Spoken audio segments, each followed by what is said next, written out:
The Oroville Spillway was opened for the first time in just about 4 years to maintain safe levels at Lake Oroville. Lake Oroville, home to the tallest dam in the United States, Oroville Dam, is experiencing a significant rise in water levels after years of immense drought and low storage. While many residents of the San Joaquin Valley and San Francisco Bay Area, where the lake provides water, have been made ecstatic by the news, previous happenings at Lake Oroville foreshadow it might be on the brink of something more ominous. What event has led to this sporadic water increase? How is it affecting the residents of the area? Does this mean the drought is finally over? Stay with us in this video as we look to find these answers by investigating the delicate situation at Lake Oroville. Located in the Sierra Nevada foothills about 75 miles north of Sacramento, Lake Oroville was created in 1968 by the construction of the Oroville Dam, the tallest dam in the United States, which holds back the Feather River and its tributaries. It was completed as part of the California State Water Project, SWP, as a massive system of dams, canals, and aqueducts that delivers water to more than 25 million Californians and irrigates millions of acres of farmland. The lake has a capacity of 3.5 million acre-feet, supplying water to more than 7 million households in California year-round, and providing hydroelectric power, flood control, recreation, and habitat for wildlife. Oroville is California's largest reservoir, second only to Lake Shasta in California's Central Valley. It is a vital water and hydroelectric power source for the state and a popular tourist destination for boating, fishing, and camping. However, for the past decade, the lake's volume has dwindled from the effects of a prolonged mega-drought that has been worsened by factors such as climate change, irrigation overuse, and municipal waste. Due to a severe drought that lasted from 2012 to 2016, the lake reached its lowest level ever recorded in 4 decades. The drought also caused cracks and erosion in the dam's spillways, which led to a near disaster in 2017. But more on that later. In 2021, the lake reached its lowest point ever since 1977, when it was only 24% full. The water level was so low that it exposed the intake pipes for the Edward Hyatt power plant, forcing authorities to shut down the plant for the first time since it opened in 1967. The power plant is the 4th largest hydroelectric plant producer in California, and prior to its closure, it powered up to 800,000 homes when operating at full capacity. The shutdown reduced the state's power supply and increased the risk of blackouts during peak demand periods. The power plant also played a role in regulating water flows and temperatures downstream of the dam, which affected fish habitats and a lot of wildlife as well. Yet Lake Oroville has prevailed, slowly recovering from the drought thanks to wetter winters and reduced water deliveries to farms and cities. However, something extraordinary happened this year. The lake reached 100% of its capacity. In fact, it rose more than 50 feet in just 2 months from April to June 2023. This remarkable turnaround was driven by a series of heavy winter storms and a subsequent runoff from the snowmelt that added 2.5 million acre-feet of water to the lake. As a result, the lake is now where it should be this time of year, and power generation has resumed at the Hyatt plant. The dramatic change in Lake Oroville's water level is a welcome sight for Californians who have endured water shortages and restrictions for years. It is also a testament to the resilience of nature and the importance of water conservation and management. However, despite the impressive recovery of Lake Oroville, experts warn that Oroville is not out of the woods yet. The state still faces significant challenges in managing its water resources in a sustainable and resilient way, as climate change is expected to bring more extreme weather events and variability in precipitation patterns. Moreover, the recent storms that filled Lake Oroville were accompanied by flooding and landslides that caused damage and disruption in some areas. For every day that it does not rain or snow during the wettest months, the state is drying out again, underlying the continuous need for water efficiency and conservation. So what's causing this sudden surge in water levels at Lake Oroville? Well, several factors are at play here. Most importantly, there was an unusually snowy winter preceding the spring this year, causing above-average participation in the Midwest and usually high snowpack in the Sierra Nevada. Using ground-based measurements, the California Department of Water Resources discovered that this year's snowpack is exceptionally abundant. Their examination of 130 ground-based snow sensors positioned across the state revealed that on April 3rd, the snow water equivalent reached 61 inches, 1.55 meters, which is an impressive 237% above the average for that specific day. According to Sean de Guzman, the manager of the department's Snow Surveys of Water Supply Forecasting Unit, this year's outcome will be recorded as one of California's most significant snowpack years to date. Much of the winter snowfall is stored as frozen reservoirs in the Sierra Nevada, then melts gradually throughout the year to flow into Oroville, making the mountains a significant source of water for California. However, this year, higher temperatures and rainfall events made the snow melt faster and more intense than usual. This resulted in more runoff and inflow into the lake than expected, especially in May and June, when it received about twice as much water as its historical average for those months. Additionally, there was a delay in releasing water from the lake due to environmental and regulatory constraints. The U.S. Bureau of Reclamation and California's Department of Water Resources are responsible for managing and balancing multiple competing demands and interests, such as water supply, power generation, fish and wildlife protection, and flood risk management. They also have to comply with various laws and court orders that limit how much water they can release at certain times of the year. When regulation does allow authorities to release water from the lake, they have to be careful to avoid removing too much cold water from the bottom of the lake, which could harm the resident fish and affect the water quality downstream. For instance, California's Department of Water Resources has to maintain a minimum flow of water into the Feather River for endangered salmon and steelhead trout, which migrate upstream to spawn in the spring and fall. They also have to comply with various laws and court orders that limit how much water they can release at certain times of the year. For example, they have to maintain a minimum flow of water in the Feather River for endangered salmon and steelhead trout. They also have to avoid releasing too much cold water from the bottom of the lake, which could harm the fish and affect the water quality downstream. Over time, the unprecedented reduction in water demand by downstream users also influenced the lake's increase. Due to the prolonged drought that affected California for several years before 2019, many downstream users had reduced their water consumption and relied on groundwater pumping instead.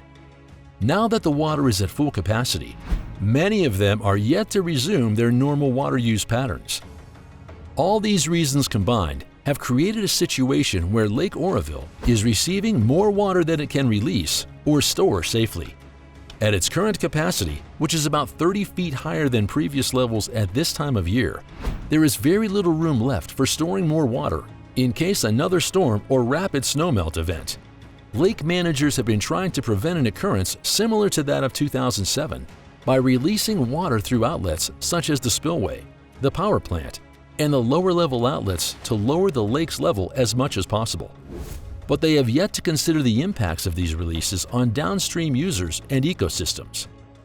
We go back to 2017, when Lake Oroville posed its most prominent threat to the people of the Sacramento-San Joaquin River Delta. February 7, 2017, heavy rainfall during the first few months of the year filled the Oroville Dam to the brim. The reservoir was at 151% of standard capacity, and water was flowing down the main spillway at a rate of 55,000 cubic feet per second, severely eroding the dam's main spillway and promoting lake managers to close the outlet for repair as they figured out what to do next. This was only made possible because the dam has two spillways that allow excess water to be released from the reservoir when it reaches a certain level. The main spillway is a concrete chute that can carry up to 150,000 cubic feet of water per second down to the Feather River below. On the other hand, the emergency spillway is an earthen embankment with a concrete weir that overflows when the reservoir reaches its maximum capacity of 901 feet above sea level. The emergency spillway was designed as a last resort and had never been used to release water from the lake before 2017. The hole in the main spillway grew larger as water continued eroding the concrete and exposing the underlying bedrock. Dam operators faced a dilemma. They could either keep using the main spillway and risk further damage and possible collapse, or they could stop using it and let the reservoir rise until it spilt over the emergency spillway. Neither option was ideal, but they chose the latter as a safer alternative. On February 11th, for the first time in history, water began flowing over the emergency spillway as the reservoir reached its maximum level. However, this also caused environmental concerns. As water cascaded down the bare hillside, it eroded the soil. It created a deep gully that threatened to undermine and breach the concrete weir. If that happened, a 30-foot wall of water could be unleashed downstream, flooding towns and roads along the Feather River. On February 12th, authorities realized that the situation was critical and ordered an immediate evacuation of nearly 200,000 people living in low-lying areas below the dam. They also increased the flow through the main spillway to lower the reservoir level and stop the overflow at the emergency spillway. This was a risky move, but it worked. And by February 13th, the water level had dropped below 900 feet and no longer posed an imminent threat. The evacuation order was lifted on February 14th, but residents were told to remain alert and prepared for possible future evacuations. By May 2017, the main spillway had been patched up enough to handle expected flows for the rest of the year. However, the emergency spillway needed significant upgrades to prevent future erosions and overtopping, so a concrete reconstruction was sanctioned by the Department of Water Resources to ensure its long-term safety and functionality.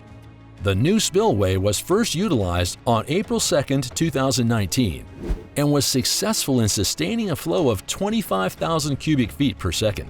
But that's only part of what this mighty spillway could achieve, as it boasted the capacity to release a staggering 270,000 cubic feet of water per second if needed. Fast forward to March 10, 2023, and the Oroville Dam faced a critical moment. With the reservoir at 75% capacity and expected to fill to the top later in the spring as ominous storms gathered on the horizon, the Water Department made a strategic decision to release water through the spillway, mitigating potential flood risks downstream. The Department of Water Resources, DWR, continued to make releases from Lake Oroville using the main spillway until May 26, 2023, when the lake reached 96% capacity. The DWR continued to closely monitor the lake's levels and weather forecasts to optimize water storage and environmental protection, while making sure there is enough for carryover storage into next year. The DWR also collected and removed driftwood and other floating debris on Lake Oroville that accumulated during past wildfires impacting the watershed. This timeline of events and repairs of the dam and damaged property cost the state over $1 billion, a major reason why the department couldn't afford another crisis of this kind. But does the high water inflow into Oroville mean the years of drought have finally come to an end for California? Well, not exactly. Though the heavy rain and snowfall have brought some much-needed relief to the parched state, filling Lake Oroville and other reservoirs in the state, they are not enough to end the long-term water crisis that California faces. The reservoir still relies heavily on snowpack from the Sierra Nevada mountains, which provides about 30% of its water supply. And with rising temperatures and earlier melting, less snow will be available for runoff in the summer months. On the bright side, according to the U.S. Drought Monitor, as of January 10, 2023, only 0.32% of California is now under extreme drought conditions, down from 23% in December of last year. Similarly, the area marked as under severe drought has decreased from 95% to 45.68% in the same period. The precipitation has also replenished some of the other states' reservoirs, groundwater, and snowpack, lessening the demand for water supplies for homes, businesses, and farms from Oroville Lake. For example, Shasta Lake, the largest reservoir in California, rose by 39 feet, reaching 57% of its capacity in only 2 weeks, and snowpack in the Sierra Nevada mountains increased by 103% of the yearly average. Though the outlook for the rest of the spring and summer is uncertain, the National Oceanic and Atmospheric Administration, NOAA, predicts that there is an equal chance of above-normal precipitation for most of California for 2023.